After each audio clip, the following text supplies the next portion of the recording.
Creating a constructor for config. So far, we've extracted logic responsible for parsing the command line arguments from main and placed it in the parse config function. Doing so helped us to see that the query and file name values were related and that relationship should be conveyed in our code. And that relationship should be conveyed in our code. We then added a config struct to name the related purpose of query and file name and to be able to return the values names as struct field names from the parse config function. So now that the purpose of the parse config function is to create a config instance, we can change parse config from a plain function to a function named new that is associated with the config struct. Making this change will make the code more idiomatic. We can create instances of types in the standard library, such as string, by calling string new. Similarly, by changing parse config into a new function associated with config, we'll be able to create instances of config by calling config new. Listing 12.7 shows the changes we need to make. Oof.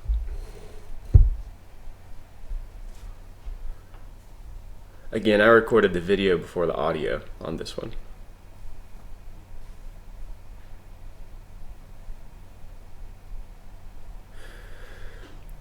We've updated main, where we were calling parse config, to instead call config new. We've changed the name of parse config to new and moved it within an impl block, which associates the new function with config. Try compiling this code again to make sure it works.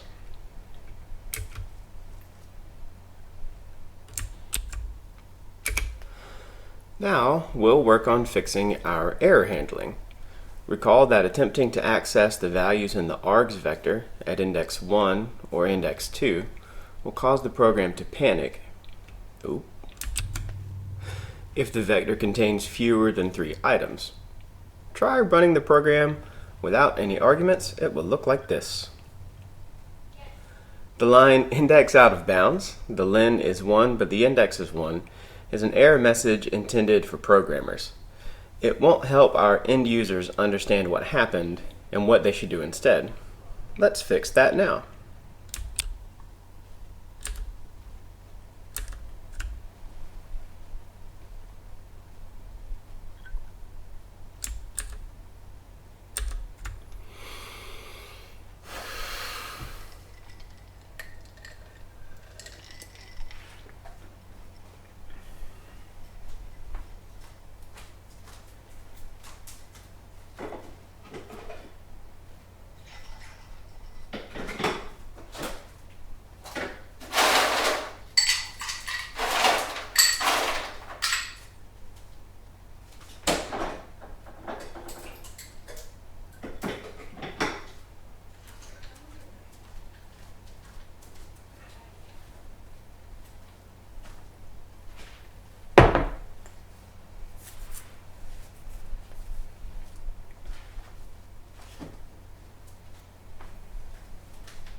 As discussed in Chapter 9.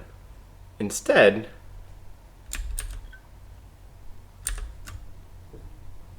I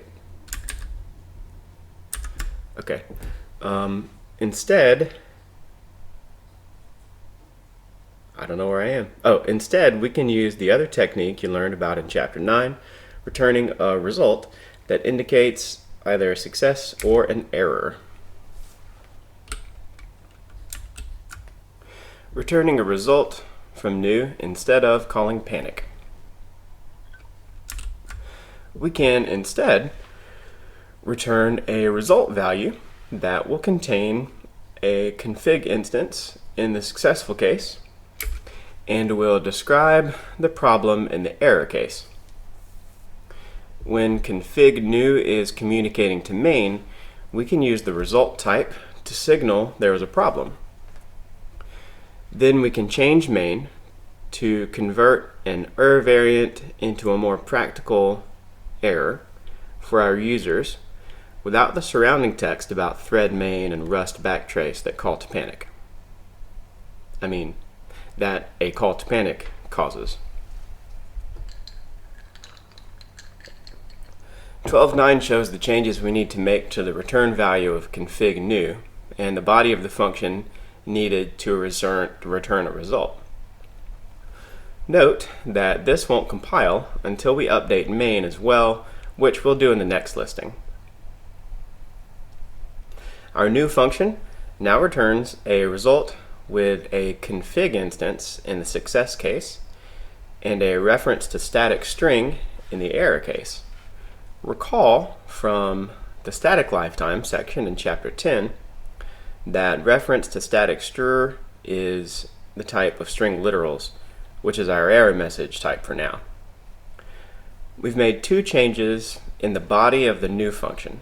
Instead of calling panic when the user doesn't pass enough arguments, we now return an error value, and we've wrapped the config return value in an OK. These changes make the function conform to its new type signature. Returning an error value from config new allows the main function to handle the result value returned from the new function and exit the process more cleanly in the error case. Calling config new and handling errors. To handle the error case and print a user-friendly message, we need to update main to handle the result being returned by config new,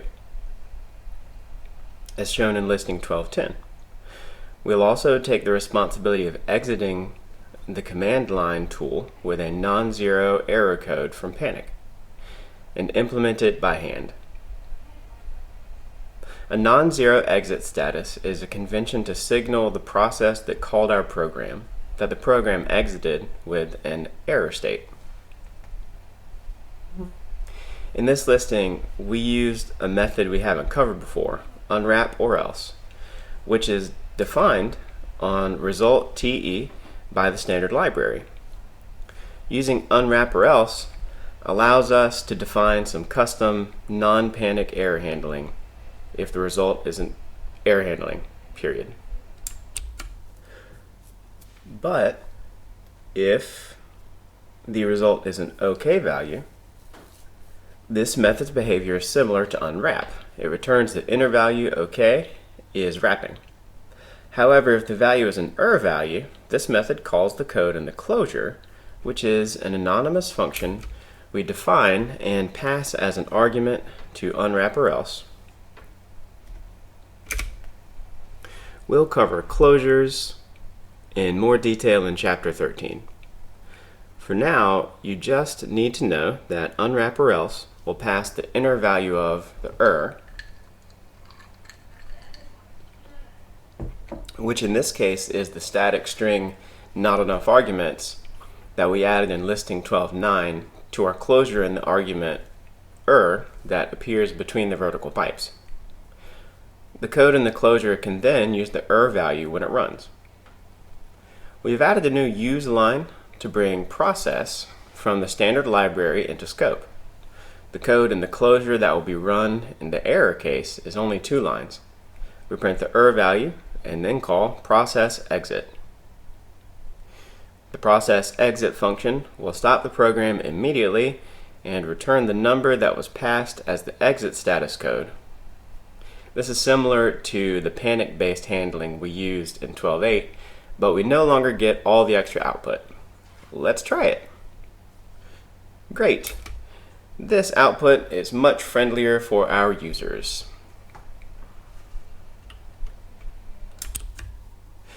Extracting logic from main. Now that we've finished refactoring the configuration parsing, let's turn to the program's logic.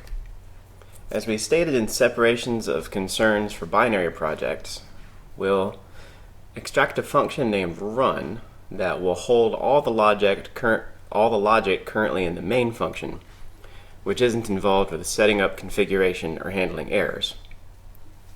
When we're done, main will be concise and easy to verify by inspection, and we'll be able to write tests for all the other logic. Listing 1211 shows the extracted run function. For now, we're just making the small incremental improvement of extracting the function. We're still defining the function in source main. The run function now contains all the remaining logic from main, starting from reading the file. The run function takes the config instance as an argument.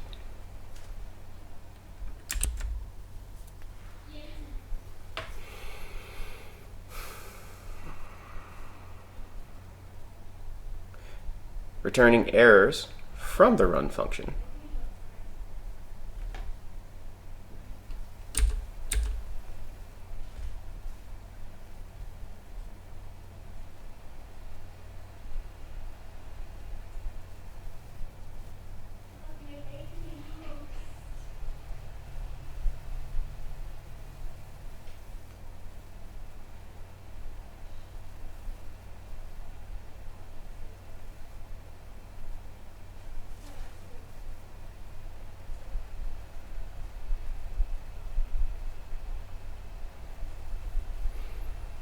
Here's me doing a thing.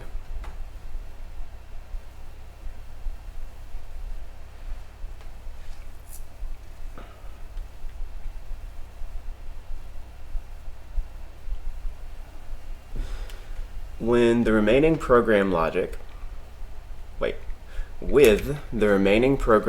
separated into the run function, we can improve the error handling as we did with config new and listing 12.9. Instead of allowing the program to panic by calling expect, the run function will return a result TE when something goes wrong.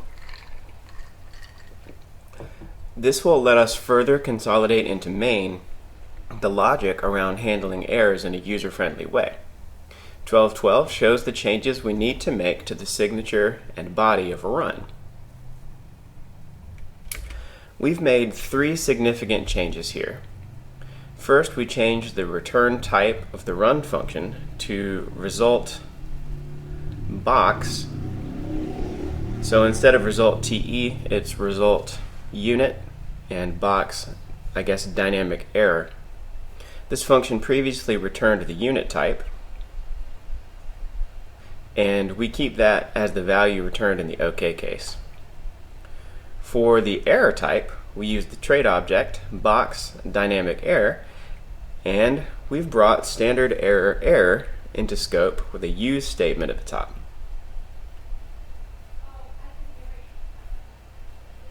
We'll cover trait objects in chapter 17.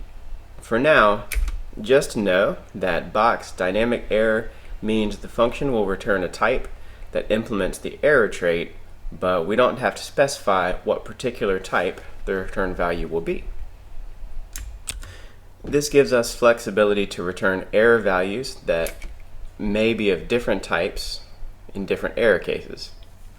The din keyword is short for dynamic.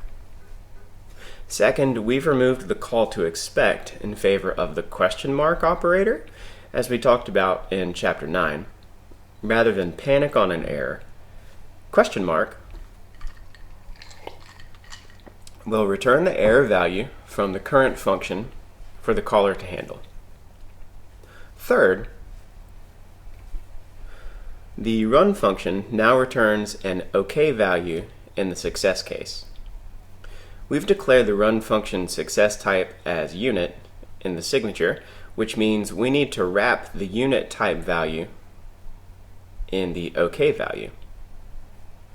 This OK unit syntax might look a bit strange at first, but using unit like this is the idiomatic way to indicate that we're calling run for its side effect only. It doesn't return a value we need. Rust tells us that our code ignored the result value, and the result value might indicate that an error occurred. But we're not checking to see whether or not there was an error, and the compiler here reminds us that we probably meant to have some error handling code here. Let's rectify that problem now. Handling errors returned from run in main. We'll check for errors and handle them using a technique similar to one we used with config new in listing 1210, but with a slight difference. If we use if-let rather than unwrap or else to check whether run returns an error value and to call process exit 1 if it does. I think I added the word if somewhere. We use if-let rather than unwrap or else to check whether run returns an error value and call process exit 1 if it does. The run function doesn't return a value that we want to unwrap in the same way that config new returns the config instance. Because run returns unit in the success case, we only care about detecting an error, so we don't need unwrap or else to return the unwrapped value because it would only be the empty unit. The bodies of the if-let and unwrap or else functions are the same in both cases. We print the error and exit.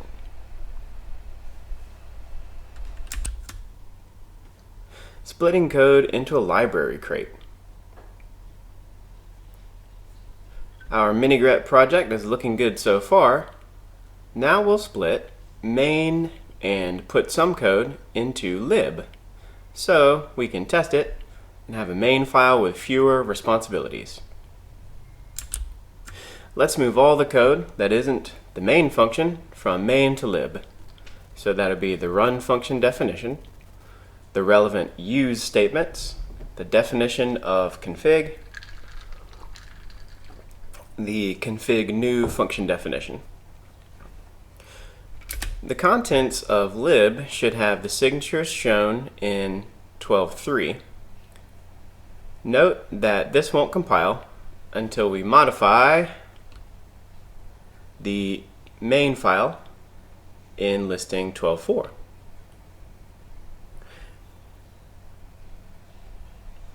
We've made liberal use of the pub keyword on config, on its fields, and its new method, and on the run function. We now have a library crate that has a public API that we can test. Now we need to bring the code we moved into lib into the scope of the binary crate in main, as shown in listing 12.14. We added a use mini-grep config line to bring the config type from the library crate into the binary crate scope, and we prefixed the run function with our crate name. Now all the functionality should be connected and should work. Run the program with cargo run and make sure everything works correctly. Whew, that was a lot of work, but we've set ourselves up for success in the future. Now it's much easier to handle errors, and we've made the code more modular. Almost all of our work will be done in lib from here on out. Let's take advantage of this newfound modularity by doing something that would have been difficult with the old code, but is easy with the new code. We'll write some tests.